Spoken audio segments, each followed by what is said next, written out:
Assalamualaikum warahmatullahi wabarakatuh. Sampurasun. Perkenalkan, saya Yanto Sugianto, merupakan ASN Dinas Pendidikan Pemerintah Provinsi Jawa Barat di unit kerja SMA Negeri 7 Garut, bertugas sebagai guru mata pelajaran Sejarah Indonesia.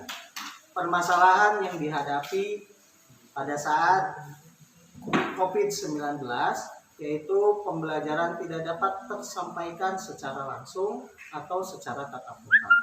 Oleh karena itu, saya memiliki inovasi, yaitu untuk memadukan pembelajaran jarak jauh serta pembelajaran campuran untuk mensiasati pembelajaran yang tidak maksimal tersebut.